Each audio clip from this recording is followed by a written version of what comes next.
broad differentiation strategy. Earlier we talked about low cost, where the general focus or the main focus of all your strategic initiatives is making sure one's position in the marketplace is such that you have the lowest cost operation, lowest cost development, and the like.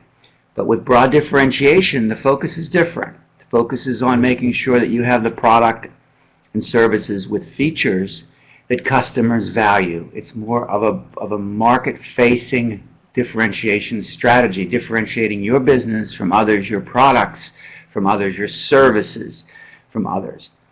You're still broadly in the market, remember, but you have a broad offering to the marketplace. You're selling to all sorts of customers, broad demographic, broad geography potentially, that sort of thing. But your focus on each of your products is that the product has something special to offer, that people want your particular product rather than someone else's. Your Abercrombie and Fitch rather than the name brand. This is me dating myself in terms of what the latest brand is out there.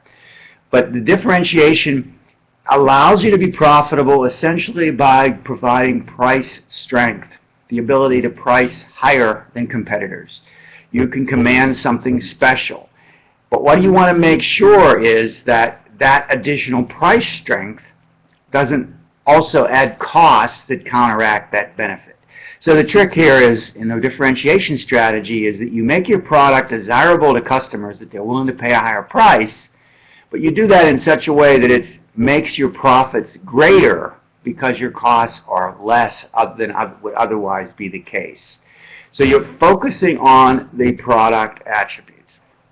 So if a company is talking about how their products are different, and their strategy is about making their products different, they hire celebrities to sell their products, so their products have this sort of psychic benefit of buying Nike shoes or whatever.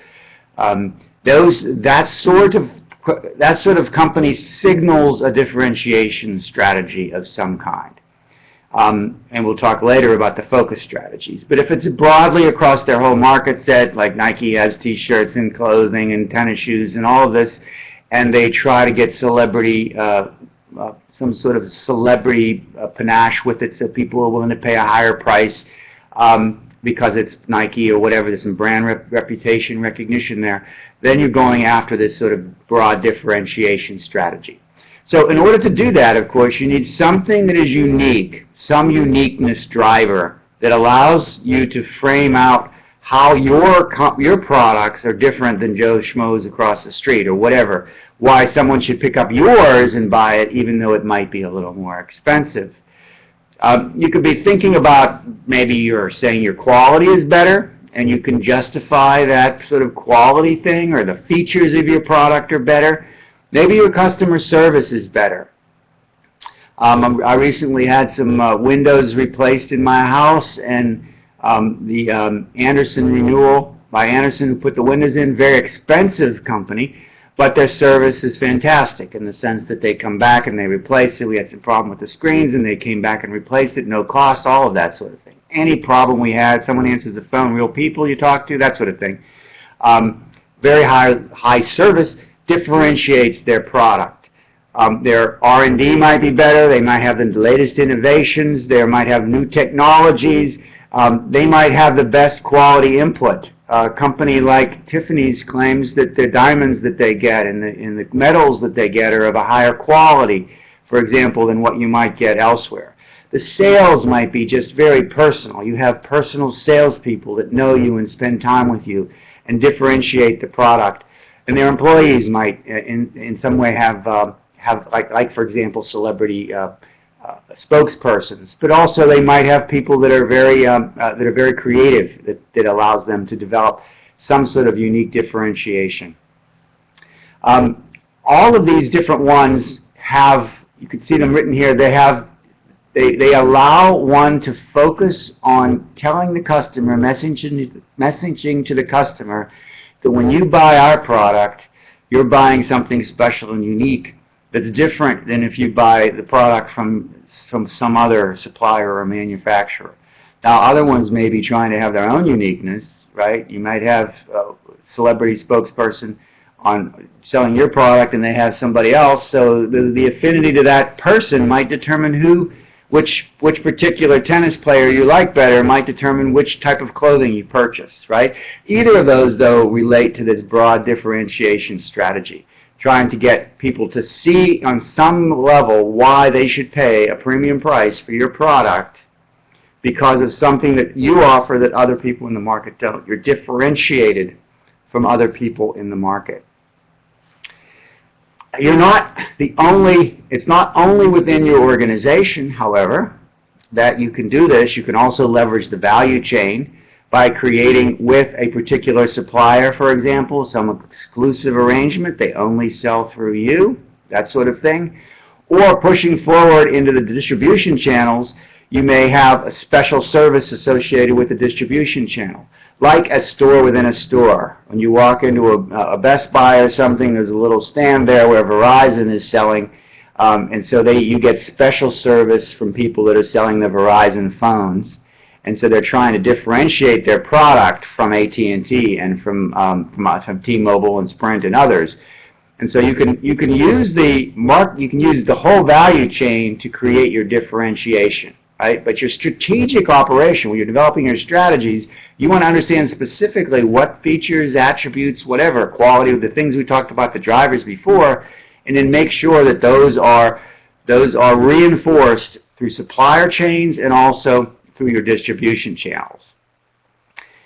The value through the chain is offered when customers get something that rivals can't. That's sort of the summary of this whole story.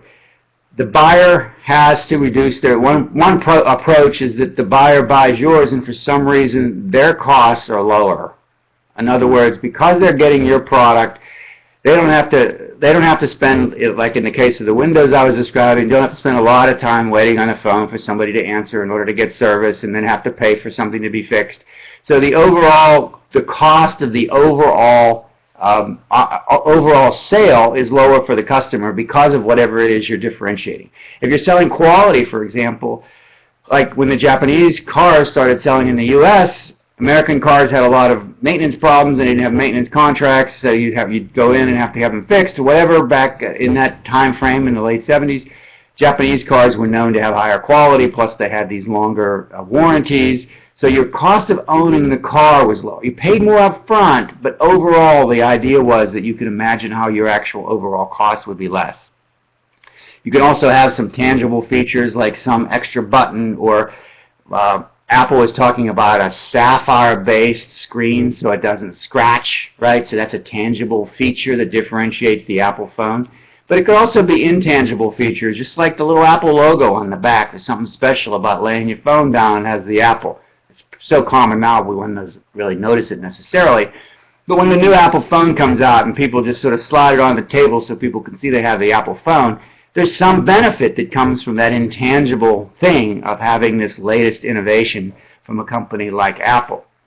And there's ways that you try to message that or signal that value to customers and come up with a process that you convince them that they get more for their money in the long term, convince them they get some extra features, either tangible or intangible, and then also that they know and that they have this sense that they're getting a real value out of this extra process, these extra features or attributes.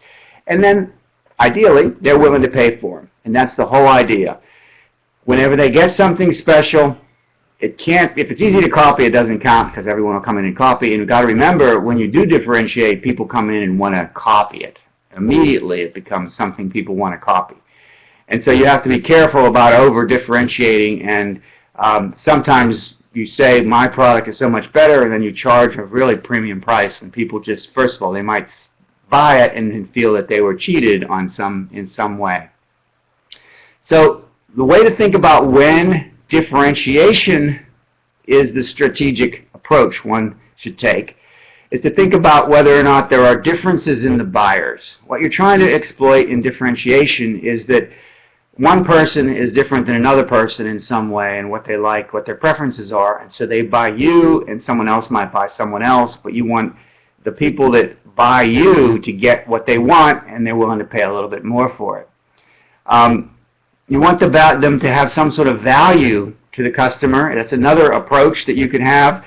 Whenever customers are looking for this sort of long-term purchase, like an automobile, service contracts, maintenance contracts, knowing how to, having a GPS in the car, having an easy GPS, having a voice response, having the cameras for backing up, those kinds of features that people feel like, even though they're paying more for them, in the long term they'll have less accidents, they'll be more convenient, so there's some value, they actually get some benefit going forward.